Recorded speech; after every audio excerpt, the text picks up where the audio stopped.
Hello, everybody, and welcome to episode 36 of the HaskinCast Podcast. Once again, another week, another episode, and I'm very excited to bring my dear friend Pamela onto the show. She is an accomplished gamer and streamer and accomplished hairdresser. She was one of the earlier people doing the streaming thing, and she had some very inventive ways of making this happen because we didn't have the equipment to do it, and we're designed to be able to do that. But she found a way to create that for herself and create a gaming family, which I think is a really neat idea. I would imagine that if I were involved in that, I would like to think that I would be able to find a group of people that I kind of clicked with and have some really cool adventures with. So we talk about that. And, you know, it's really interesting because I went to high school in Michigan with Pamela, and we didn't really know each other. We had one class together. The last year that my family was there, which I was a sophomore and I think she was a junior, and we didn't know each other. I don't know if we ever even spoke, but we knew who each other were. I always thought she was very sweet, very intelligent, fairly quiet, you know, kind of kept to herself, and kind of makes sense that people who tend to have that introverted thing find hobbies that turn into bigger things that allow them to maintain that level of where they want to be as far as interacting with people, going outside and interacting with the world. So I'm not really surprised that she kind of found this, although being someone who is kind of shy and reserved, for her to be the badass video game player that she is, that was a surprise. I've watched some of her videos, and she's kind of fearless. So that's kind of neat to see. But you know, what was interesting was that because we didn't really know each other, and I don't remember exactly how we reconnected through social media, but we did. And as we've gotten to know each other nowadays, you know, it holds true that all those things that are great about her that I always thought are still hold true today. And now we're really, really good friends, and we can talk to each other as adults who know who we are. Whereas back then, you're still trying to figure out who you are, what your ideals are, what you want to be, and you know who your group is going to be, and where you're headed in life, and those sorts of things. So even if you got to know somebody back then, that's all pre-decision, pre-development into full adulthood. So I actually have really enjoyed getting to know some people that I didn't know, as well as some that I did, that have become obviously more stable adults than we were as kids that I went to high school with. And I love the fact that we live in that technological time of social media, as much as I limit my exposure to it, simply because I don't have the time. But it's really kind of cool to get to know people. So I would say, you know, give everyone a chance. And if they turn out to be somebody that you do not connect with, that's fine. Just disconnect that. But, you know, you might find some wonderful things. And even people that you knew that maybe you didn't think were the greatest people, they're completely different, you know, a couple of decades after high school. So be open, give people a chance. You never know what kind of new friendships that may develop. So that being said, one thing that, you know, because we didn't really know each other back then, we had a really lengthy discussion actually before we started recording. And that led into a whole different direction for the podcast, because I thought we were going to talk about video games and strategies and all this kind of stuff I wanted to ask her. And that just changed and morphed into this whole genealogy thing. Because I found out that she was adopted and has been in the works of connecting with people that she is related to and getting to know them and things about her real family that she didn't ever know. So it was a really interesting conversation where we jump into that, and I hope that you'll enjoy that, and maybe that will inspire you or someone else that you know to maybe find some things out about your family that you don't know, whether you're adopted or not. We all have families that are, you know, branch out into all kinds of different things. And there's probably a lot of things you didn't know. I learned a lot about both of my grandfathers after they died. One of them actually at the reception after the funeral, I found out so many things that I would have loved to have talked to him about, but just never knew. So, you know, don't wait until it's too late. Learn stuff now. You never know what kind of gems you can uncover. But as we talk about in the episode, don't ask a question that you're not willing to hear the answer to. So if you're not really ready to hear maybe something that's not so good, might not be the right time for you to do it. So that's my little lesson or suggestion. I kind of feel like I have to do like some kind of intelligent thing before I start the interview to, I don't know, make the world a little bit better or enrich somebody's life or something. At least that's the hope. So anyway, without further ado, let's bring Pam on.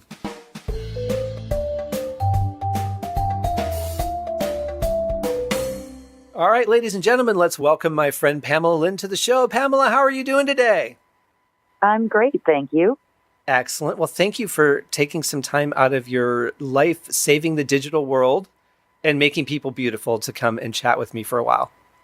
Oh, you're welcome. Thank you for having me. Absolutely. This is we were talking a little bit before we recorded, obviously, but, this is the first time you and I have spoken in a good 25, 30 years. And it's just amazing to me to catch up with people and to kind of find out about things that have been going on in their life. And you have been actually doing streaming gaming for quite some time, really before it was a popular thing. I have. And that all kind of started, I get weird things wrong with me. I don't get sick. I don't get a cold. I don't get the flu. When I get something wrong with me, it's some weird thing. So this was one of my weird things where I had this cyst that kept popping up on my foot. So they finally took it out, and then I couldn't walk for like 10 days. So what are you going to do if you can't walk for 10 days? You're going to play video games. Right. So I was playing Resident Evil Outbreak, and during those 10 days of me constantly playing that game, I ended up getting really good at it, which did turn out with me and my group of friends being first place in North America at this game. And I'm going to just say it's because I had nothing else to do. So I learned it kind of inside out. And then we kind of wanted to show people how we were doing some of the crazy things that we were doing in this game, as we weren't playing it like we were supposed to. And you can tell people that, but it's so much more interesting to show them. Mm-hmm. Even like with miniature golf, if you've played the course enough times, it's pretty boring. You have to do something to spice it up. Like you can't use any of the mini golf stuff. You have to shoot around or you have to play geometry. Like you got to spice it up. That's exactly what we did. So we would play the whole level where you could use nothing but a knife. You're not allowed to touch the weapons. Wow. The only way you can kill zombies is to step on their feet, maybe this time. You're not even going to let you use the knife. Mm-hmm. Oh, that had to be tough.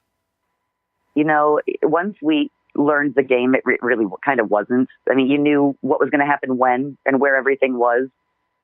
And those videos are still up on my YouTube, even from back then. They're a little grainy now because there was no high def then, but they're still there. Wow. And we'll have the link in the show notes to that. But it isn't the challenge the fact that the game is really built around, as you proceed through the game, not just getting stronger, but getting better armor, getting better weapons to defeat the enemies, to play without being able to have access to the thing that the game's based on. And that really has to add a whole nother level to it. Yeah, I guess that's what you do when you've run out of the challenges the game has thrown at you. Then you just make up your own. Right. But yeah, I'm sure there's a video up there of us taking on the final boss with just pocket knives. I love that. Now, what time frame are we talking about here? When was that game out? I want to say that one was kind of early 2000s. Okay. So this was before streaming, when we really didn't have the equipment to do streaming. So how are you doing that? So you had to buy a capture device, and then you'd go through this process of you'd hook the VCR up to your TV. So you'd actually be recording yourself playing on the VCR. And then when you recorded everything you did, you'd take this capture device and then hook it up to your computer and hit play on the tape that you just made. And then it would upload it to your computer where you could edit it from there. So like when you're converting old VHS tapes using that. Exactly the same thing. And you could use this to do that. If you wanted to put a VHS tape there and get it on a CD, it would have worked for that too. I actually want to say that I think that's what its intended purpose was. Mm-hmm. And we were using it differently. Well, but that's the creative side, right? We have something we want to do and we have to figure out a way to make it work. And you did. That's pretty cool. And I have one friend who makes, his thing was to cut our gameplay up into music videos, and he was so good at it. So I like the things he was making, I thought was better than what the companies were putting out as ads. Well, and plus they had that personal connection because it was you guys doing the action. It's true. Yeah. But now, thinking now, I've just recently started doing video reviews myself for the music industry, and I had a really hard time because the music recording program that I use, the outputs only go out of the computer, so I had to find a way to route it back into the computer to be able to record it on the video capture program I'm using, which is Camtasia. Is it really easy now are you streaming through PC gaming or are you using a PlayStation? I'm streaming straight to the PlayStation now. It's just press the share button. That's how easy it's become. So it went from this whole thing where I needed all this hardware and I was moving things from one room to the other and hooking up cables to now I just press a button. And I picked, do I want it to go to Twitch or YouTube? Mm-hmm. And does the headset then hook into the PlayStation? Yes. Yep, it goes into the controller. Wow. Yeah, you're right. That is so simple compared to the old days. I'm wondering now why I have all these cords laying around still. Do you, when you stream though, do you stream on both or can you only stream one at the same time? I think that you have to choose one. There would be a way to do both because instead of streaming, you can also save your video. So if I just had a good run, I can just kind of save that and then deal with it later. Mm-hmm. And there's probably 20 or 30 videos that I've saved that I've not gone in and edited right now. I save a half hour to 45 minutes at a time when I do that so that I really get whatever thing that happened that I want to share. Okay. So your focus is more on the game than the people that are watching you when you do it live. Yeah. Yeah. I'm more concerned with the game. When I'm broadcast live, I'm either doing something ridiculous that I just think people might find entertaining or I'm playing something online, which to me is more like, it's more entertaining for someone to watch if there's this epic battle going on than maybe me browsing some menu screens. Oh yeah, absolutely. I mean, who wants to see that? Even when I've watched some of the game tutorials and stuff online for games that I was interested in playing, it just bothers me so much to watch somebody start up and then spend 10 minutes equipping themselves with armor and weapons. Like, just get to the action. Boring. Yeah. Yeah. I mean, there is something to be learned from that, I suppose. But now you can just Google it. It's not like before where you didn't have access to those things. And you're really particular with the kind of games that you like to play. Tell us what you're into. Well, like a lot of the genres I used to play don't exist anymore. I used to love the like Tomb Raider 3D platformers or the survival horror, and those things have kind of all become shooters. Mm-hmm. Everything is pretty much a shooter now. So I will tend to play some, like I like Monster Hunter because that's a game that, again, I'm not like always in army gear trying to shoot somebody. Right. That one's got a light RPG feel to it. You're crafting stuff. You're doing some other things. I still will play all the Resident Evils. I didn't play 7, though, because there were no zombies in it. And for me, Resident Evil must have zombies. Yeah, that's the whole crux of it. So that's the only one I've skipped. Would you say that Doom or Castle Wolfenstein was maybe where that started to change into that first-person shooter thing? Yeah, what really did it was Halo. Like, once Halo came out, then everything just tried to be like Halo. Well, that's the thing, right? When somebody comes out with something successful, everybody wants to hop on the bandwagon as quickly as possible and get a piece of it. I will give Capcom a lot of credit for that remake of Resident Evil 2. They managed to blend the feel of the old survival horror with this new shooter gameplay really well. Like, I'm going to give them 5 stars for that. They really did pull that off. Nice. I had all the nostalgia, but I was playing with the new engine. Well, and that's a really big compliment coming from somebody who spends as much time in those worlds as you do. And the Outbreak game that I was playing when I hurt my foot was also in that same world at that same time. And I think that might, there's a little nostalgia there for me that I will revisit that whenever they give me the chance to. Very cool. I was also very excited in this game. They made that Outbreak game that I loved. They kind of made it canon with this and Resident Evil 7. They have introduced these characters now into the main franchise. So I'm really hopeful that means I'm going to see them again at some point. Well, I think it's probably going to happen. I mean, companies know that they need to ride the success of everything that they have as long as they can, right? So they know what a huge success and how many people just love those things. And I think that they just take so long to develop because they're so graphic intensive and so much drawing and it has to be done to make it work. The rest of it's fairly simple. The voice sessions, those go fairly quickly. And, the composer's working on the music outside of that. So really it comes down to all the graphics and gameplay and then all the testing that they need to do. Have you ever been able to do any beta testing? I have done some beta testing. I did, whenever they ask if I want to, I'm going to, even if I don't necessarily want to play the game, because any chance to kind of get in there and find bugs is fun. Oh, sure. Yeah. Like, can I break this game? Can I get stuck in the wall? That stuff is kind of fun. Mm-hmm. And you just going out of your way to break the game when you're playing it like that. Yeah. Though what I didn't appreciate, and it's just to go to say it, and it's another reason maybe why I choose the kind of games I do. I jumped in Red Dead Redemption Online when it was new, and I could not play it. Really? Because I was a female, I was targeted to a point where I would have had to pretend to be a guy to successfully have any fun in the multiplayer in that game. And that's just stupid, but that's not the game. That's the people playing it, right? Yep. Yeah. And Rockstar Games is going to kind of draw that type of community because they're Grand Theft Auto. Like, that's going to, I've noticed that the more realistically violent a game is, the worse their community will be. Mm. If I jump on Monster Hunter, where we are fighting dinosaurs with swords, 9 out of 10 people there are really going to want to help me with whatever my goal is. Mm-hmm. If I go to Red Dead Redemption, they're not going to let me even look in a window without yanking me off my horse with a lasso. Wow.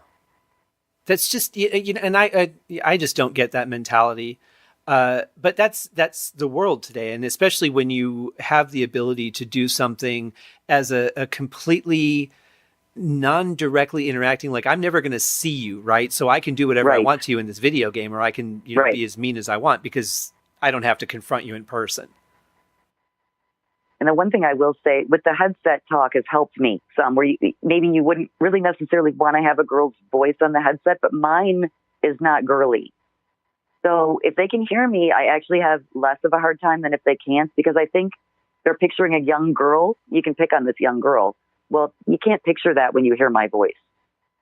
Oh, I see what you're saying. If I can talk, I have less trouble than when I'm not talking. Well, yeah, I could see that. And, we talked to Lady Lone Wanderer a few weeks ago, and she's a Twitch streamer down in Florida. And she was telling me that, and this was a real shock to me because I really didn't know anything about this world until recently, other than that it existed. But the death threats and the I'm going to rape you and all that kind of stuff. I don't, if somebody's in a game and they're not affecting what you're doing, why would you need to go bother them? Just go play your game. Go do what you're going to do. You don't have to ruin it for somebody else. And that, just even to say those things to somebody for any reason, is just off the wall to me. Yeah, I got my first death threats in Outbreak. I don't even think it would faze me now because there's no intent to follow through with these things. Generally, it's just, what outrageous thing can I say to you? Mm-hmm. But I did have a guy in Outbreak tell me he was going to just gas my hair salon and kill me while I was working. Wow. And what do you think it is that these people get off on when they say that? Because if there's no real intent and the person on the listening side knows there's no intent, then what is the point of it? I actually just read the science behind this pretty recently, and they've done some science on this. So male gamers do not like females that are better than them. So what you're going to find is that people that have the least skill at the game are going to be the ones that do this to you. The more skill that the male gamer has, the less threatened he feels by the female, and the less you'll get that. And I almost wonder, like, this group of guys that I game with and have been gaming with for 10 years now are really good at games. So it does tend to fit this science that I found these guys who were not threatened by me, but they're all better than me when it comes to gaming. Wow. That's saying a lot because you're pretty good. Yeah, these guys are my greatest crew. If I can't get something done, one of them can. And there's one of us who I just think he's part robot. Like, I just think that there's a little bit of a cyborg in there because I've never seen somebody with Twitch reactions on the level of his. He gets accused of cheating constantly. Wow. And he's not. He's just really that good. Mm. So basically what this science is saying is that we're living in digital caveman times. Yes, we're living in digital caveman times. And the people that were threatening me were the people that I was competing against. They weren't just random guys in the game. Okay. They were the people that I was beating. Mm. And that's really when if you go to that message board for that game, it's 10 years old, and say my name, people will get mad still. Like, it's forever. Wow, how sad. When we look back on where we've been as a society, and I look back on, even in the 20s and the 30s, and how it was, woman, you stay home barefoot and pregnant, I'll go out and kill the dinner and whatever. I just think, where would we be now if we would have never taken those ridiculous gender roles? I mean, there's certain things that make sense. If a woman is pregnant, yes, you want to protect her so that your lineage can continue, and I get those instincts. But to just, you do this, we do that, and we're going to make all the decisions, and that's just how it's going to be. I've never understood that mentality. Yeah, I couldn't win in that game. So if I played with them, they would try to kill me. They would try to jump in my games, try to kill me, try to disrupt my gameplay. If I put a password on my room so they couldn't get in, then they would jump on the message boards and go, oh, she's too scared to play with anybody. It was like, I kind of learned that that was not a situation where there was any way to win. The only way to win was to not engage. Right. So when it came into Outbreak 2, I decided to not be competitive because I really didn't want any more crap from these people. But I met a new guy, the one who I said is the crazy Twitch reflexes, and he sucked me back into it, and we ended up being first place in North America through that one, too. So instead of being bullied, you pushed through and became one of the top players in the country. Yeah, it was great. We had all the points ranked. I love that. All the high scores. Well, what was it that kept making you play the game in the first place? I mean, if you like the game, but the experience is so horrible because of the way that people are interacting with you, why did you even keep playing it as long as you did? What made you stick in there? If I was a gamer today, I don't know that I would have, because now everything is on headset. At that time, the only time anyone could talk to me was before the game started or after it ended. Oh, okay. So you could only type in the lobby. You couldn't speak to anyone. While the game was going on, I mean, people could there were slight ways to harass you, but not, especially if I have some of my friends with me, like they're not going to let them kill me in the game. Right, I see. It was just being able to, partly I was young and I wanted to prove myself. I wasn't going to take that. I'm very stubborn. I don't like being told what to do. If you tell me I can't do something, I'm going to try to do that thing. Ah, right. Well, you're a spirited fighter for sure. And it was just such a fun game. It was like my favorite franchise, and suddenly I could play it with these other people. And that you couldn't talk to each other was one of the best aspects, because if your partner died in the basement, you didn't know that. You had to actually go look for their body. So it was realistic. I liked that about it. You picked the person with a specific set of skills, and you could choose to contribute to the team or to make it more difficult for them. It was up to you. I was the one that lockpicked all the doors. Was your character a thief? She was a journalist, but apparently she could also lockpick. I'm glad. I hope that's not a common journalist trait. Yes, I hope not, too. We had the best player from the Japanese server pop over to the North American server because he just kind of wanted to see what we were doing. And he told me I didn't lockpick fast enough. And then it was like challenge accepted. Ah, gotcha. So when he came back 2 weeks later, I lockpicked fast enough. And then it was on to those ranks. Very cool. Well, see, yeah, but that's what I mean. You have that real fighter spirit in you. And if somebody wants to get you to do something, I guess just challenge you that you can't. I have a cousin who does some things in genealogy, and she's telling me that in my DNA, I do have the warrior's gene. So we're assuming that that's kind of where that comes from. I believe it. I think there's a combination of things that are inherent traits in us through that, but there's also the experiences that we've had in life that kind of make us also become that organically, besides the predilection to do it. And when you're backed up, when you're somebody who enjoys being aggressive as a character and you're pushed in real life, especially when you're pushed as that character, which is your escape from real life, that's just, you're poking the bear.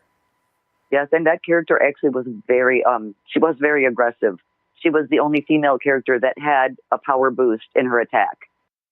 The other female characters were definite support characters. They could hold more items or heal you. This one actually had a power boost in her gunshot. That's a nice feature, for sure. So that's the one I was going for. Now, so you do the team-oriented games. I think the one that I watched one time, was it a Star Wars game you were playing, I think? Yeah, Battlefront. I played Battlefront for about a year straight. That was just really fun. I really liked that game. I had a PS2 for a while, and I really liked that game, but I have motion sickness. So I would get very dizzy playing a lot of those games that came out in, the 2000s. as fun as they were for me, they would just, I would be just debilitated for a day or two. And so I had to stop and I gave it away. But I really did like Battlefront. I thought it was a very realistic game. The scrolling, the motion of it, everything, you really had control and you really felt like you were there.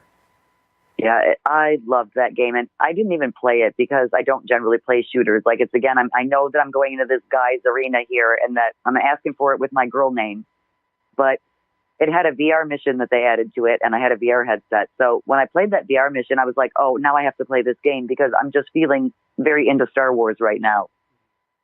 I'm so glad that happened because I had a year of fun on that game. Oh, sure, yeah. And now, of course, with the news that it's going back to LucasArts, this should get interesting again in the game world. Yeah, well, I don't know that anyone's going to be unhappy to hear that because EA just got so greedy with that franchise and all the microtransactions. I played the second Battlefront for maybe a half hour and never touched it again. Wow, after a year of the first one. Yeah, I was really excited about it too, but it didn't have the same feel at all. Yeah, and the thing is when you're gonna follow up on something that's really iconic, if you're not going to follow along with it and make people feel comfortable in that same world, then you really better bring something magical to make them go, okay, this isn't what I know, but I like this better. Yeah. And if you're not going to do that, then why bother? Yes. Yeah. Yeah, they really just dropped the ball in that game, and I know they tried to fix it, but it was just too far gone. And last time I saw it for sale, I think it was $6. So I don't think that my opinion is unique when it comes to that one. Right. Do you remember the old days when Atari and Intellivision were phasing out and you could go to KB Toys and there would just be a bin of games for $2 each? Yes. We cleaned up. That was always my bin too, because we didn't have a lot of money when I was younger. So you had to wait for some stuff to hit clearance. Yes. And yes, I was part of that ET pandemonium with I bought the game at KB Toys for $2. I took it home, I played it twice, and I'm like, this is just stupid, and I don't think I ever put that cartridge back in again. And then I found it online a few months ago, and I played it for a little while just to try and understand it and get the feel back for it. And I thought, yeah, this is really as bad as I remember. Yeah, sometimes it's not even that it's not your thing. Sometimes it's just truly bad. Yeah, and I think they had a good idea, but it just wasn't playable. And they were kind of going, from what I read, there was an immense amount of pressure to get the game released by a certain date. So it was just, well, this is where it's at, and they put it out. And that just goes to show you, no matter how much things change, they don't really, because games still get put out unfinished like that. They're still meeting deadlines and cramming stuff in. Right. But the difference is that nowadays, and maybe not in all formats, but nowadays you can put patches in there that fix things along the way. Whereas back then you bought a cartridge and you got what you got. I mean, there's like an upside and a downside to that too. Cause now it used to be, if you could complete challenges in the game, you would get these items or these things. And now those are all microtransactions. Oh, really? Now it's 99 cents. It's $2.99. Yeah, that's the downside of that. They can pass all the stuff in, but they like to charge you for it now. So, and this is real world dollars we're talking about, not in-game dollars. Yeah, not in-game dollars. Wow. So do you still have the ability to find rare items, or is it just really diminished now because they're trying to get you to buy it? Yeah, they really want you to buy it now, and that's where EA broke Battlefront. The gamers were not having that level of microtransactions. You could just buy everything the first day, and then you're dominating everyone else who is trying to actually earn the things through playing the game. Right. Yeah. See, that just takes all the fun out of it because, and I've said on the show before, the only game I've really played in the last few years is Diablo 2. But that's part of the fun, is going through the dungeons and killing guys and seeing what kind of weapons pop out of them. And getting the rare stuff because, you've made so many kills, so it'll give you a rare rune or something like that. That's just like a cheat code, basically. Yeah, it really sucks. That's a shame. Yeah, that's definitely not as fun. And there's no bypassing it really, right? Because if the items just don't exist in the game, it's not like, well, if we just play long enough and we just fight enough, We'll find it. And playing long enough is like 100 hours of gameplay, and that's where the problem is. Like, do you want to put in 100 hours of people beating on you who purchased all these things? No, because that's not really fun. Right. I got that in high school. Right. Yeah. That's a shame. That's a real shame. I remember when people started selling items on eBay, and I still don't really understand how it works. I guess you just download the code and then drop it into the file, and then that weapon appears in your inventory or whatever. But that was kind of where it started, wasn't it? The first signs of, let's do something that we can make some money on. Yeah, that's been going on for a long time. I can remember when my ex was playing World of Warcraft, there were a lot of people farming that game and selling things. And then the companies thought, well, we can't have people doing this. We have to be the ones making the money. Right. Yeah. Well, yeah, because, and I, to a certain extent, I can appreciate them wanting to, make it something, because they're sustaining it with the updates and keeping the programmers on staff and all that. And you're only going to purchase the game one time. So I can appreciate that to an extent, but it should be more of a balance, I think, between the two, where if you really want something, you can buy it. But for the people that want to just play the game, they can play the game. Yeah, and I think that could work in RPGs. That would probably work better than it does in a shooter, because you're staring down the barrel of this person who has purchased everything, and you have your little pea shooter that's the first weapon that you're given in the game, and you're never going to win that fight. Right. Yeah, here's my little +2 dagger that I found. Right, yeah. And yeah. Now you play the team games, but you play some stuff on your own, because I know that you're a fan of Silent Hill. And that's you can't do anything team oriented in that, can you? No, I still like a good single player game. That's where you're going to get a story. You're not going to get so much of a story in a multiplayer game. I mean, it's just chaos and everyone trying to kill each other. You have to kind of, I think, go single player to get a rich story and get developed characters and all of those things. I mean, you can't, in a multiplayer game, you're going to design your own character, so they can't write you a backstory. They don't even know if you're going to be a guy or a girl. Right. But in a game like Silent Hill, you have more ability. The game itself, is the game experience better, because since they're not hosting all these people live, they can put more into the game with graphics and music and things?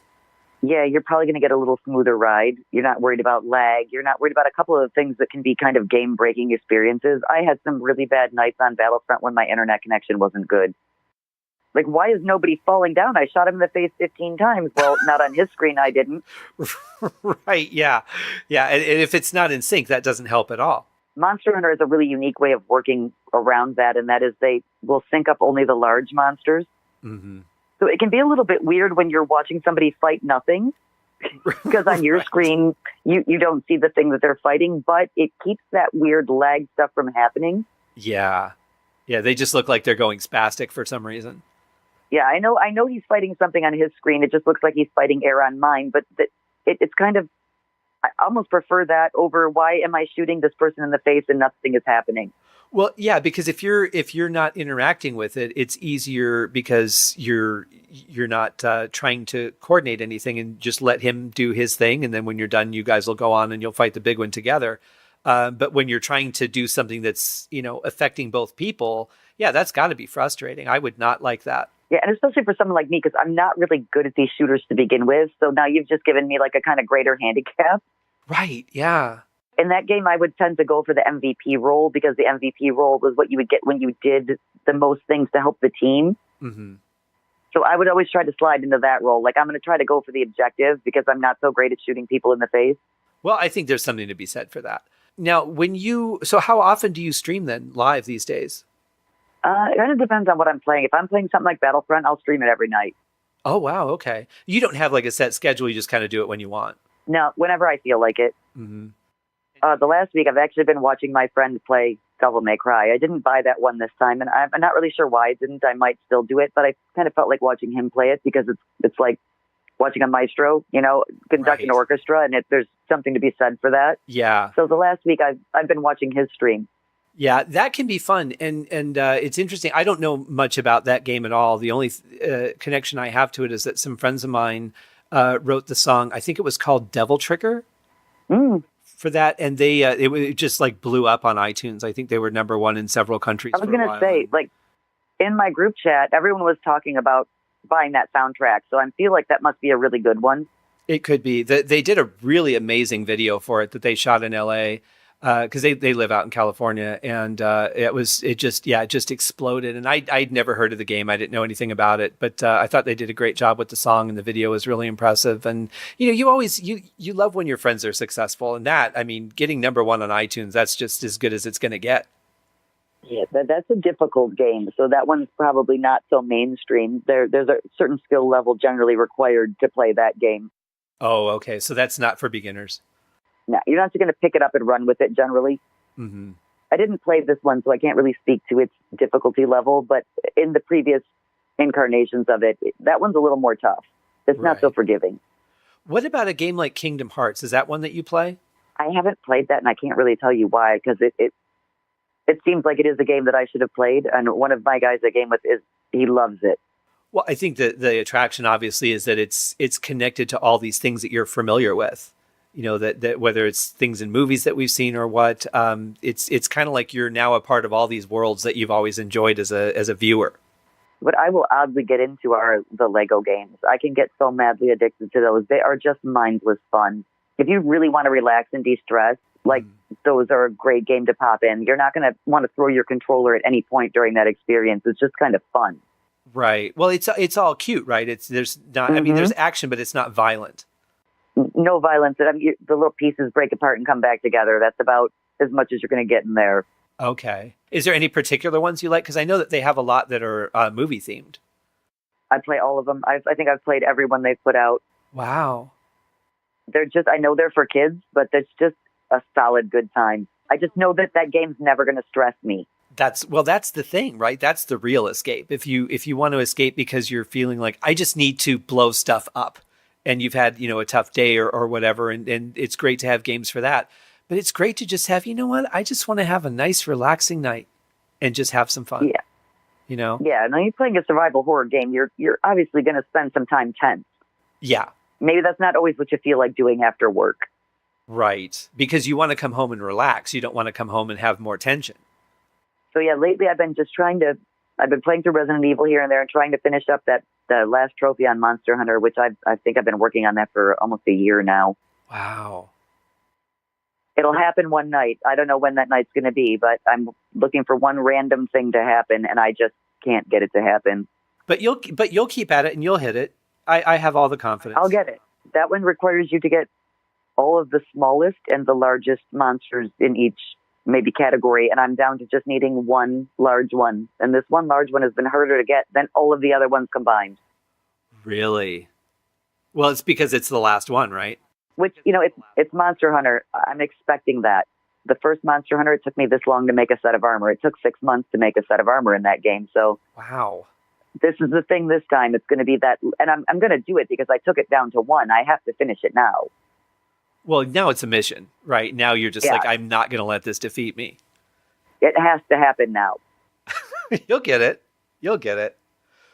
Now, you and I talked about some interesting things before we started recording, and I did not realize that one of the challenges that you've had in life is that you were adopted. I was. How old were you when you found out?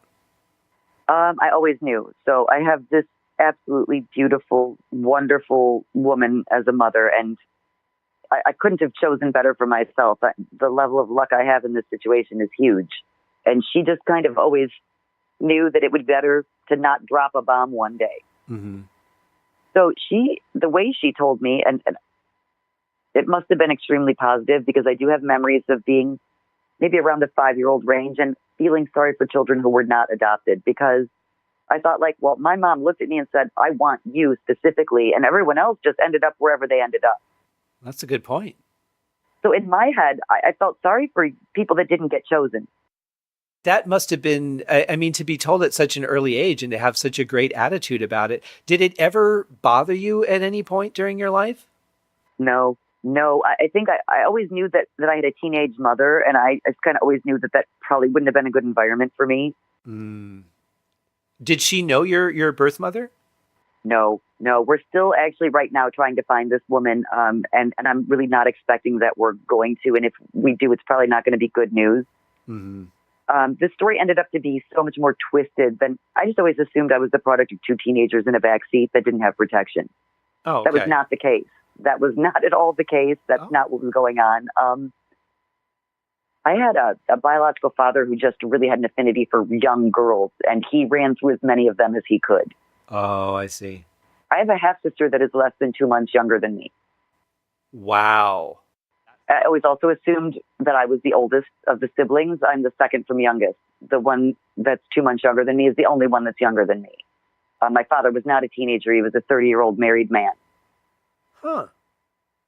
He was a drug dealer, and he used to like to pick up very young girls, of which my mother at 15 years old was one of them. Wow. So I definitely ended up in a better place than I would have been. Absolutely, yeah. The cool thing that came out of this is, like, my father might not have been a stand-up guy or a good person, but his family, they're wonderful people. I did an ancestry DNA test. My mother forced me to do this. She's been wanting me to find my biological family since I was 18. Mm-hmm. And it's not that I wasn't interested. I just guess I didn't even know where to start. Right. Well, we didn't have the path flows back then that we have now. I mean, now there's so much that's accessible to us, like genealogy. So a couple of years ago for my birthday, she buys me the Ancestry kit and just kind of stands there smiling at me until I do it. And that's what started this whole thing. No pressure at all. The first person that came up as a relative for me is my wonderful cousin Cheryl, and she is really into genealogy. So I went from a family tree with just me in it to now I have one with over 2,000 people in it. Wow. And Cheryl has done this all on her own just because she knows how and she finds it interesting. So she did find on my paternal side maybe about a year in. Wow. And I've contact with them now. I have these beautiful nieces that I love talking to, and I have this whole family that didn't even exist. Right. Is it weird getting to know them now as people that you're so closely connected with, or is it more like you're just friends or people that you've met like you would any other people? You know, it's interesting because one of my nieces I just instantly had this affinity for. I don't know what it is about her. When I even looked through her Facebook, because I looked at all of them before I contacted them, because I really didn't want to. I didn't know anything about them, so I didn't want to bust up somebody's family and be like, "Whoa, here, I'm your mistake from the past that you may not have told anybody about." Right. Yeah. So I watched them for a long time before my niece took the DNA test and found me.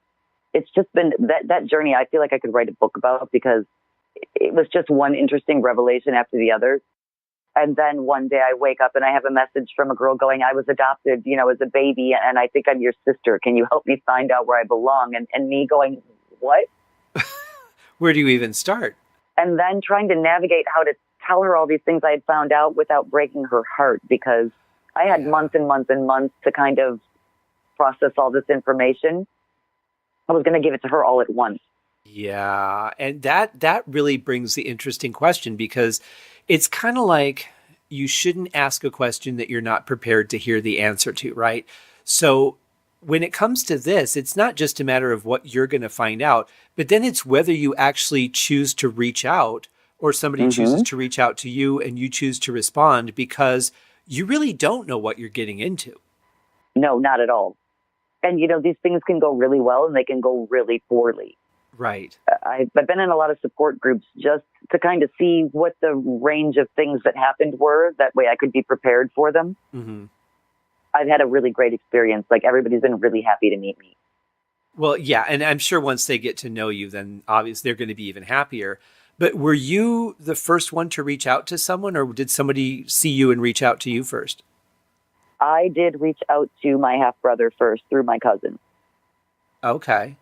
But the nieces I let come to me. But once you were on that tree, sort of, then people could see you and then make their own decision. Yeah, once I told him, I figured he would ask his mother, or my biological father was dead. He died in a car accident, also with a young girl in the car with him, because he literally never stopped doing that. But he died when he was 40 years old. So he's been gone since the 80s. Right, okay. Which I find very comforting, because I don't think that I would have any nice things to say to him, even though he did make this whole wonderful family that I get to kind of I get to know these people now, and they're really all so great. And, Right. none of them would exist if he didn't do what he did. Yeah, it's a tough thing because sometimes good things come out of bad things. And you really just try your best to let go of the bad things and enjoy the good things in life, because whatever happened, he did it and it's done and you can't go back and change it, Yeah, and he did it, and nobody else did it. Nobody else is responsible for what he did. I'm not going to take that on myself. I didn't Right. do it. I'm just the product of it. So Yeah. for myself, I don't feel like I'm a reflection of him, even though I have to say that I am his exact image. This man pretty much cloned himself with me. Wow. His face is my face. Well, he must have been very pretty then. He actually was a good looking dude. That's how he got away with a lot of stuff. Well, you'd have to think so, right? Because that's, if you're somebody that's not attractive, you're not going to be able to get that many girls like he did. Now, his wife did say she would like to talk to me because she can't get over how much I look like him, and she kind of wants to know if I have any of his personality too. And I'm going to do that for her, but I can already tell her that I do not have his personality, because he did things that I would be incapable of doing. Right. I'm not quick-witted. I'm not good at picking people up or roaming the town. I like to stay in my house. Right. Yeah. I already know I don't have his personality. I had to, I was in a play last year, and oh my gosh, it was last year already. And one of the things that I had to do in this play was I had to hit on these invisible girls at a carnival. And when the director told me that he wanted me to do that, I'm like, I don't do that in real life. I don't even know how to do that. I'm Yep. a fairly introverted, shy person. Yes. And it was incredibly awkward for me to get through that part of it every night. Fortunately, it was at the beginning of the show, but I see what you're saying. It's so not your character to be that going out of your way in those kind of activities. Yeah. Yeah, I just couldn't do that. I couldn't run the town, and it wouldn't even be comfortable for me. I couldn't sell drugs. I'm way too nervous to do such things. It's just, Right. there are certain personality markers I think you need to have to do those things, and I don't have them. And it's interesting because, you and I, we grew up just outside Detroit, which is, especially at the time, even there was a lot of drugs going on. If I went to, a record store that was down on, 9 Mile and Harper, I would get offered drugs and things like that. And that was kind of a thing. So for us to have been able to avoid getting into that world, I think that is a pretty big statement about our character and why we wouldn't be able to comprehend doing those kind of things. Yeah. So I'm going to go meet the rest of my family next month. My great nephew's birthday is when I'm going to go and just kind of see what happens. Are you nervous about it, or because you've been in communication, do you feel kind of comfortable? I feel okay with it because I've already hung out with my nieces a couple times. Oh, okay. I definitely wouldn't have been able to do it this way as a first meeting. I'm better one-on-one than I am in a group, and this is a big group, so it will be a little bit overwhelming. But I've already hung out with them enough times that I feel like it's okay. Yeah, and it's tough because you're going to be the center of attention, which is going to be, for sure. That's awkward for you anyway. I'm definitely going to be the curiosity in the room. Yeah, for sure. But what was it like when you first actually reached out? Was there a real element of nervousness, or did you just say, what, I'm going to do this and it goes how it goes? That was definitely my feeling. You don't know if it's going to be good or bad unless you find out. Mm-hmm. I was really kind of expecting this to go opposite, though. I thought that maybe I wouldn't even be so interested in my paternal side. I thought it was going to be my maternal side that I was really going to fixate on. And I can't find this woman. She's just gone. Wow. She's disappeared off all public records pretty much right after she gave me up for adoption. Well, I would imagine, though, it had to be incredibly difficult for her to do that. And you have to know that it's not a reflection on you or anything that you did, because she didn't even get to know you or your personality or anything, but it still has to be a little. I don't think that she even lived very long after that. When I'm reading articles about what her home life was like, it was not good, which kind of shows you how she would fall prey to, a drug dealer looking for a young girl, because nobody was really looking after her. Right. There were people having knife fights in her house. Her mom was out drinking and they were left there alone. There's these newspaper articles on this family, and it just doesn't look good on either side. That's so sad that any child should have to have that environment in their life, that they should even ever have to understand that environment. We can only find her in the Algonac yearbook, and only for the years 71 and 72. And then there is no further record of her existence. Wow. So you haven't been able to find a death certificate though either? Nothing on her. And my cousin she's subscribed to every possible thing she can as far as doing research for this. Mm-hmm. So if she can't find a person, I have to believe that person's not in existence anymore. Right. Yeah. Especially nowadays, because they've been able to go back and put so much in the way of records online just for things like Ancestry.com. But we're kind of assuming that she's a runaway at that point. Mm-hmm. There is an article in 1975 that her mother is talking about her house flooding all the time. And it says that she has her son in the house with her. So by then, my mother's not living in that house anymore. Okay. Because they list all the members of the house and she's not one of them. So somewhere between 72 and 75, she disappeared. Well, and it would make sense that if she had run away, she would have changed her name and identity somehow. Exactly. So I really hope she's out there somewhere, and I hope it worked out okay for her. Like, I really do hope that. Yeah. I feel like everybody let her down. Yeah, and that's so frustrating because no one deserves that. No, and I don't even know if she wanted to give me up. I don't know if she had any other alternative. Like, I don't even know what her mental state would have been. Right. I feel very, very bad for her. But she was probably a teenager then when she had you. She was 15. 15. Yeah, I mean, how are you supposed to know what to do with your life at 15? And if you don't have any especially adults, with no support. Yeah. Exactly. Yeah. Wow. So I don't know. I hope she hitchhiked to California and, lived a great life or something. I really hope that's what happened. I hope so too. And I feel like it's a real shame that she didn't get to know you at some point. And who knows? I mean, it's still possible. But yeah, I have someone looking for her right now. I actually just went through the court system and I'm asked them to unseal my record. So I at least want to know if I found the right person. Yeah. Yeah. Well, it's cool that we can do that we have access to be able to do those kind of things these days.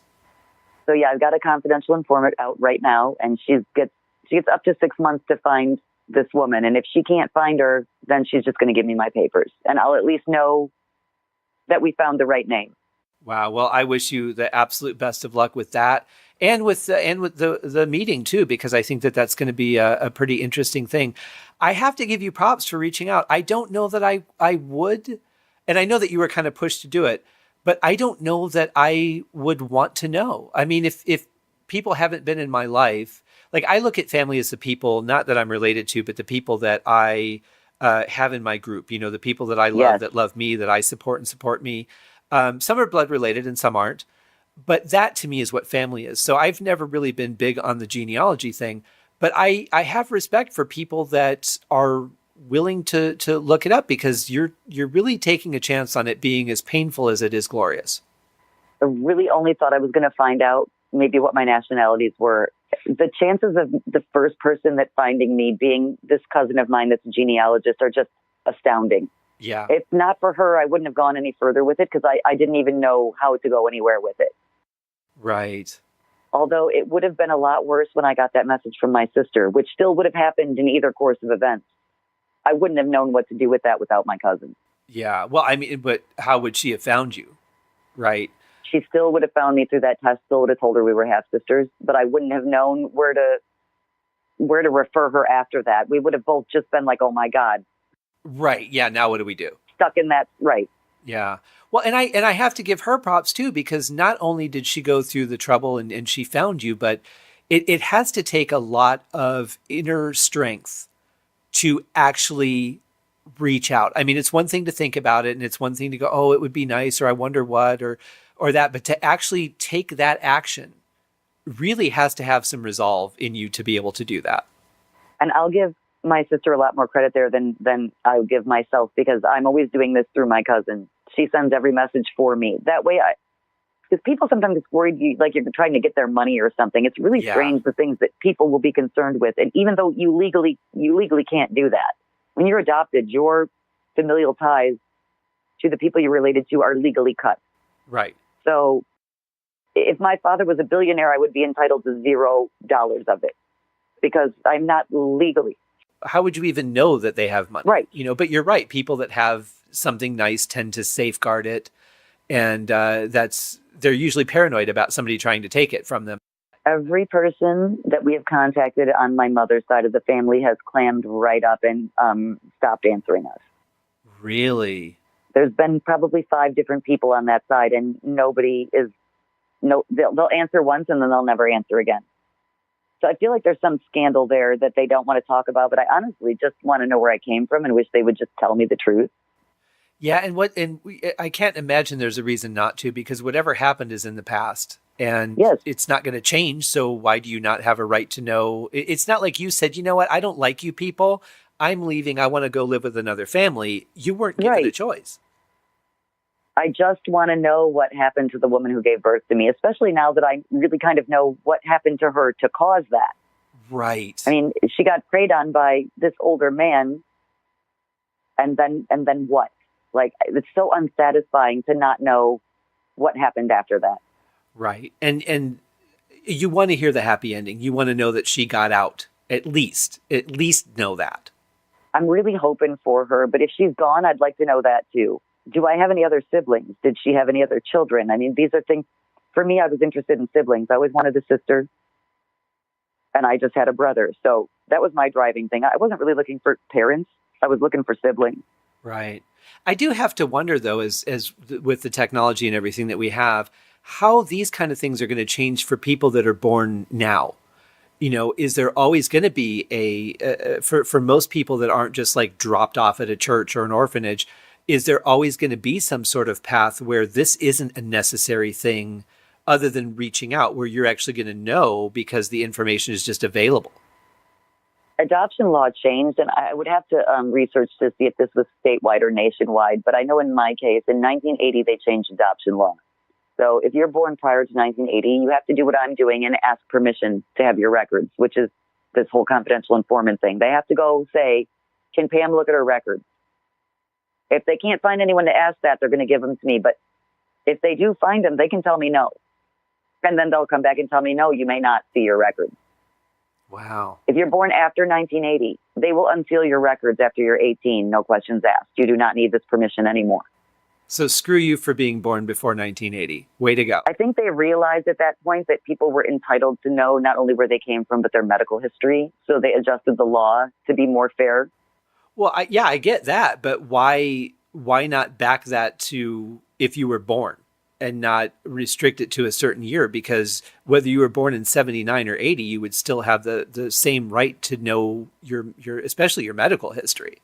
And what I'm going to guess is that maybe you were guaranteed some certain confidentiality before then, and they didn't feel okay breaking it. And this is just a guess, because I think that everyone is entitled to know where they came from. Now, I'm not entitled to harass these people or bother them or belong in their lives. Sure. But I am entitled to know. Yeah. Yeah. And I think that's the difference, is maybe, the ability to communicate. I think everybody should have the right to reach out. And if they refuse it, then you have to respect that. And I think and that's the key thing. A lot of people won't. Yeah, you really do have to respect that. And it was one of the things I wrote in my note, that if you want no contact with me, you will have no contact with me. Right. If you started this wonderful, beautiful life with people who don't know about this, I certainly don't want to mess it up. Yeah. Well, that's the other fear, is you don't, like when I said you don't know what you're getting into, not just for you, but you don't know what can of worms you're opening for them, introducing yourself either. Social media makes that a little bit easier, because I did stalk every member of my family before contacting them. Mm-hmm. I just kind of, saw what they were about, and did anybody do any little things like I do? And I have a little great nephew now who he posts things, and it's like, wow, there's my personality. I like that. I see it. I see it in my niece, and I see it in one of my great nephews. Well, what's really interesting about that, and I'm not a scientist, and there's times where with questions like this, I kind of wish I was, but when you meet somebody that you've had no connection to other than DNA, and you see similar character traits, now physical traits I would understand, but you see certain character traits, it makes you wonder, doesn't it? How much is our DNA in who we are versus how much do we develop by life experience? I would say through my experience that both of them matter. Mm-hmm. I was raised by people who were like June and Ward Cleaver. I myself am not like that. And it didn't matter how much they were like that or how much they stressed that. That was not who I could be because that's not who I was. Right. At the same time, you look at where I came from, and we have a lot of drug deaths and drug use and a lot of stuff going on over there, and I'm not that person either. Right. So you can see where nurture did overtake nature there, but it couldn't overtake it completely. It's kind of an interesting thing. It is. I think that's one of the most fascinating things about trying to discover who we are. There's some things that seem really consistent. Like, I'm not a huge believer in astrological signs because I don't think everybody that's born in July is a certain way and everybody that's born in June is a certain way. But when I read my astrological sign, there is so much that really does seem to connect without stretching it, without me trying to make things fit. There is a lot that it seems to be true. Yeah. One of my nieces has my exact skeleton. Like, she is my body. If you put a level on us on our heads, the bubble would be in the middle. Wow. And she also has some of my like nervous tics. Really? So like, I'm sitting here one day when they're coming over and I tell my boyfriend, I'm just feeling really nervous right now. And he's like, what is wrong with you? Because I'm just thinking, oh, he doesn't understand. He's not adopted, blah, blah, blah. And they get here and her boyfriend is telling the story about how halfway there she got really nervous and he had to talk her down. Wow. And my boyfriend's like, yeah, that's your relative. It happened to us at the same moments in time. Wow. That's definitely all fascinating. I definitely recognized her as being my relative too. Like, you ever see a woman pick up a little baby and kind of smell them because they have that wonderful, I did that to my niece. Mm-hmm. And it was just kind of like my body recognizes that this thing is like it. Right. Like that this thing came from the same place. I'm not usually really good with people the first time I meet them, but that was the most organic thing ever. Well, yeah, and because you're so similar, and probably because you share so much of the same DNA and tics and all, there's probably an immediate camaraderie that you just get with people like that because you feel like maybe somebody understands you a little bit better, even though you've just met them. And the level that she understands me is so interestingly great because I was supposed to meet her on St. Patrick's Day. She was doing a marathon and I was going to go down to Detroit. Well, she actually texted me when she got there and said, no, don't come. There are way too many people down here. It's a madhouse. Oh, yeah. She's like, I'm telling you right now, just stay home. I don't want you to stress. I hate large crowds. Yeah. So she kind of like picked up on that and understood it. And she also told me when we go to the, my nephew's birthday party, you're going to come to my house so that you can walk in with me. And that was a whole nother layer of understanding how an introvert works. Like that she's not going to make me walk through the front door alone. I like that. I think clearly she thinks the same way I do because she's figured out the things that I'm most concerned about without me telling them to her.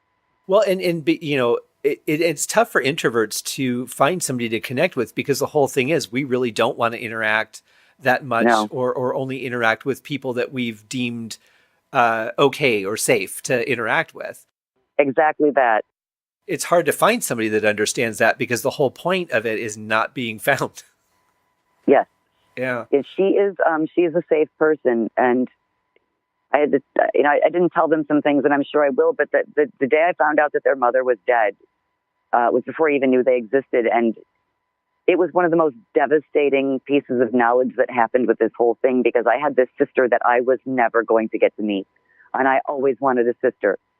And she died when I was 30. And I didn't even know she existed.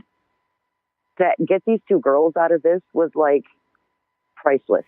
Yeah. I didn't get to meet her, but these pieces of her are still here for me. Right. Yeah. But that's what I said about, when if you're going to ask a question, you have to be ready to hear whatever the answer is going to be.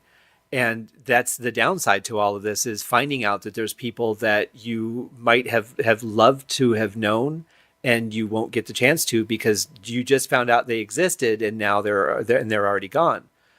That's got to be one of the harder parts to deal with, I would think. But you have to be prepared for that going in. You really do. And I was. Thankfully, I was. I had read enough stories of people being rejected and things that I really kind of understood the range of possibility. Yeah. And it's why now I can easily say to you, because if I would have talked to you at the beginning of this process, talking about finding my biological mother not alive might not have been something I could handle. And now it's kind of more of like an expectation. Well, and that's the best way to protect yourself, I would think, too, is to be ready for the worst news. And if you get that, then you're prepared. It's still going to be a shock, but you're prepared. And then if you get anything else, you can only be happy that you've gotten something that's not that. Yeah, my advice to anyone else doing this would be to really make sure that you have realistic expectations. Like, it's not going to be a fairy tale. Right. Yeah. Stop watching Hollywood movies and think that it's all going to work out like that. Last question on this. So what is, and I would imagine it's going to be different for everybody, but what's really the length of the process that you've been through? How long has it been since you first started this? It's been a good 3 years for me. Conversely, when my sister showed up, my cousin was able to locate her mother within 3 days. Wow, that's fast. So I think some people are just better at hiding than other people. Right. Wow. So be prepared for a long haul. Be prepared to be patient, and be prepared for whatever you might find. You may not be, they may not want to know about you. It could be anything. They might not. They could have moved on. And, you have to let people, because you can't. I think that, and I've noticed that most of the people that do have the real hard time with this are people that maybe didn't have the best relationship with their adoptive parents, and so they're looking for replacements. And I was never looking for a replacement. Right. Yeah. Well, a lot of times I think there's the people that are curious, and then there's the other people who are desperate. They're not satisfied, and they're looking for something to fill that gap or find an understanding that you may not find. You in your case, you may have found some wonderful people, but that still may never give you an answer to what actually happened. Yeah, and I went into this and all I wanted was just one person. Like, I just thought, if I get one person out of this, I'm going to be happy. And I got that immediately with my cousin.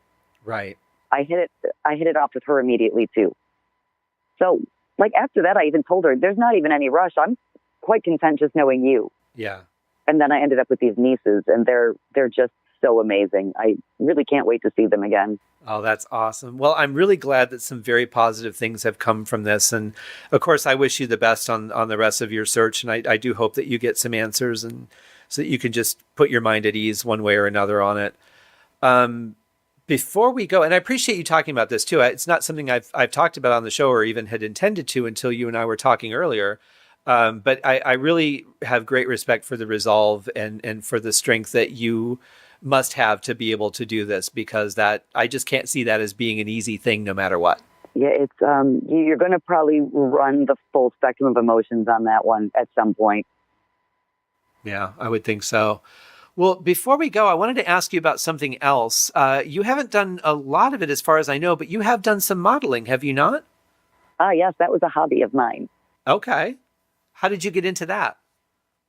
Honestly, that's a really interesting story. I work with a hairdresser who is just a wonderful photographer. So he had done it, I think, when he was younger, and he had designed some hats, and this guy is just full of talent. Like, he's just made of it. So he wanted to get back in photography, and I just flat out told him, I'm actually quite photogenic. Why don't you just play around with me? And he did, and that's what started it. So I got signed to a modeling agency from his photos, and so did he. Wow. That's pretty rare that both people get signed. I just wanted a hobby, because I'm not going to compete with other women for anything. I'm just not. Right. He is now taking photographs in Paris. Wow. So his career really kind of launched off that, us playing around in his living room. Do you think that if you had wanted to really pursue it and turn it into a career, do you think that you would have had found the opportunities for that, especially with knowing if I him had and his done success? Well, if I would have done it when I was young, when my mother wanted me to, yeah. I was never tall enough, but I would have been great in print ads. In print ads, you generally want a smaller girl, because that can of Coke is going to look much bigger in my hand. Right. Yeah. I didn't want, even as a young teenager, knew that competitive about looks whole world was going to be poison to me. It's a tough life. I mean, it's something that you really have to have so much love for to be able to look past all of those things and realize that most people aren't going to care what you think. They're going to care what you look like or who you're wearing. Yeah, it's just too shallow for me. And then this whole watching your weight, and I just wanted to live my life. I didn't. Yeah. I don't think that's a healthy environment for young girls to be in. And yet it's only young girls that get those jobs. Right. Right. So Yeah. I was in my 30s. I was kind of way past my expiration date. I still do some body modeling because since I do spend enough time in the gym, my body looks 20 years older than my face. So now they just cut my head off. Oh, well, that's friendly. Um, but see, that's the thing. Like, I hate the fact that we have to be so perfect and everything has to be so flawless. I want real, I want a real world. Yes. The best ad I saw lately was for some kind of workout gear, but they didn't Photoshop the cellulite out of the girl's thigh. And Oh, I was so blown away by that I actually ordered a pair of their leggings. really? Wow. We have to start showing people how they really look. We really, really do. And one thing I was always really proud of in my modeling is that I was never Photoshopped. Now, I'm not going to say that the pictures weren't retouched, but my face was never altered. Nobody ever made my cheekbones more angular or my lips more full, or Right. he left my face alone. He might have thrown a little more makeup on me or something like that, but he never changed. I never don't look like myself. I remember one picture, and I think it might be on social media, where you had really, really huge hair, though. Yes, that was him. We were just talking about that picture the other day, too. Oh, really? Okay. I think that was the first he and I one I were saw. just sitting down talking about that. So that one, if you look really close in my big hair, you can see that he has taken 2 Band-Aids and taped my forehead up to give my eyebrows that arch. Oh, We didn't okay. use filters. We actually did it in real time. Mm-hmm. And the direction for that photo was always one of my favorites because he told me, I just want you to look at me like you just been out on a coke bender all night. So I had to kind of imagine what I thought that would be. I've never done it, so I don't really have a reference point. Right. Yeah. Just channel your inner Courtney Love, and you're good to go. Right. And that's actually what I thought. Okay, I'm gonna do Courtney Love because that's the most drugged out person I can think of. Right. Yeah. Yeah. No, that was a good choice. That's interesting that I picked that too. So yeah, that looked like it was a fun shoot though, because when I look at pictures, I try and think of when they were created. And it definitely looked like a relaxed, fun environment. It didn't look pretentious. It was just very, let's just do this kind of feel to it. And you can tell that, like, he and I had a very, we already had a working knowledge of each other. I met him when I was 19 years old. So I'm probably around 30 when these pictures are being taken. We've known each other for a long time at this point. So major comfort level. I actually moved 8 streets away from him. He's one of the reasons I moved out to this side of town. Oh, really? Wow. Yeah, we're neighbors now. Oh, that's convenient, though, if you ever want to do some more work. Yep. So he'll bring me in to do hair for some photo shoots, and then we're going to do one. I'm going to be in another one soon. We're going to do one for my salon, and he's going to use me, and we're going to try to use my great nephew, who he got my face, but better. Okay. He's prettier than I ever was. So I'm actually, he's still a teenager. I kind of want to suck him into this now, if he's interested in it. He won't face the same things as a guy that a girl would. That's very true. I mean, I'm sure there are still some pressures, but it's always going to be different, And I kind of feel like I have a little bit of control of this situation since I trust this photographer. He's not going to do anything weird to my nephew. Right. Well, and that's something that when I've had models on the show before, we've talked about, how to know or how to vet the people that you're going to go on a photo shoot with, especially if it's at their house. Yeah, you really do. Obviously you're comfortable with this person. You've known them for a long time. You've had a lot of work and experience with them. So it's a good controlled opportunity for him if he's interested in doing it. Yes. And I will, I'll be there for him every time, and I'll navigate the things for him because I've been in this world long enough now that I feel like I can do that. Oh, that's awesome. Well, I'm excited for all of this. And I love that you're still doing it. I think it's great that anybody that has the strength to do those kinds of things, because it really does take a certain, a certain element of strength to be in front of a camera, to allow those pictures to go out there into the world for people to see them, because we're so judged on every little thing that we do nowadays. And because there's that element of everything has to be perfect, if you're not, people just jump all over it. And that's why we end up with people committing suicide, because they think they're not good enough for society, or starting to, come down with bulimia and things like that. And that's not all cases, but there's so much of that is brought on by these ridiculous social pressures to be perfect instead of just being real. Yeah. And those pictures actually did get found by the people that I used to game with. And they did, oh, look at how she arches her eyebrows. Like, they just tore me up one side and down the other. But I thought it was hilarious. It didn't hurt me the way that they intended. I just thought, oh, you're so jealous. I mean, were they trying to be hurtful or were they just being playful? Yeah. They were. Like, I don't think they expected me to look that way. I wasn't supposed to look that way. In their heads, they had created this thing that they could hate, and I wasn't supposed to look like that. Oh, these are the people that were already antagonistic. Yes. Oh, I thought you meant like your friends that were in your group. Yeah. No. And one of my friends in my group actually told me he lived in Sterling Heights, so we actually hang out on the regular now. Oh, cool. Isn't that amazing of all the places in the world? Because you can do what you do anywhere in the world at any time of day or night, that you find somebody that's that close. I'll give you another little interesting thing, and I wish somebody could study this because I picked all these people out just by whether or not they were cool in game. Mm-hmm. I can't see them. I can't hear them even at this point. I have 0 white people in my gaming group. Really? I am the only one. I've got everybody represented. I always say we're like the United Colors of Benetton. I wonder if there's just certain traits in certain cultures, maybe? This is what I'm wondering. Like, why this whole over 10 years of me collecting people that I liked, why are none of them a white guy? That is very interesting. You know, and I hate to think about things like stereotypes and all that, but they do exist. And to be fair, stereotypes are typically created by repetitious activity from whatever the stereotype is created, whether it's a race or a nationality or whatever it is, unless you get into the Hollywood stuff where every Italian guy is a mobster and that sort of thing. That's ridiculous. But like certain people will do certain things, and it's usually an ethnic group or you know, somebody that's from a certain neighborhood because they all grow up together and they learn those behaviors together. So there is something to be said for it. And maybe there's just certain qualities that work in that gaming world that you are just like, yeah, those are the people I want. Yeah, I just kind of feel like these other marginalized groups realize that a female is a marginalized group in this world. And so maybe we should band together. Yeah, kind of like, you know, a group of misfits. Yes. Yeah. And they're wonderful. Like, my life would not be as good as it is without these people in it. We've all met in person. My friend from Texas, he's going to come up and stay a week at the end of May. Like, these are solid friendships now. Well, you're talking over a period of how many years, though?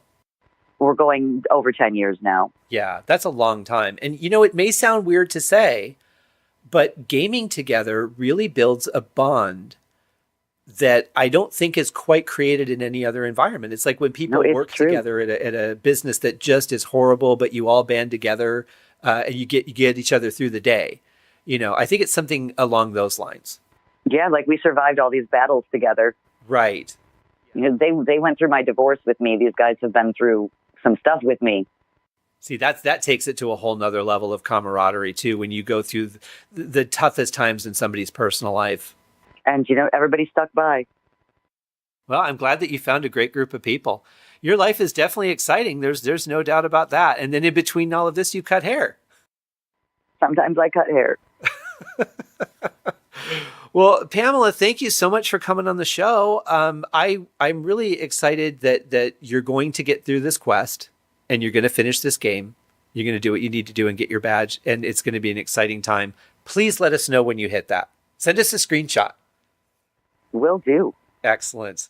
Well, we will talk to you again soon. And thank you for all the interesting information. I'm sure that a lot of people are inspired by those stories. And if you're on the fence about finding people, you know, the only thing that I can say is time gets shorter and shorter every day. And that's true. There's no time in life to waste wanting things. Just do what you can to make them happen. Even if it's a long-term plan, you got to start somewhere.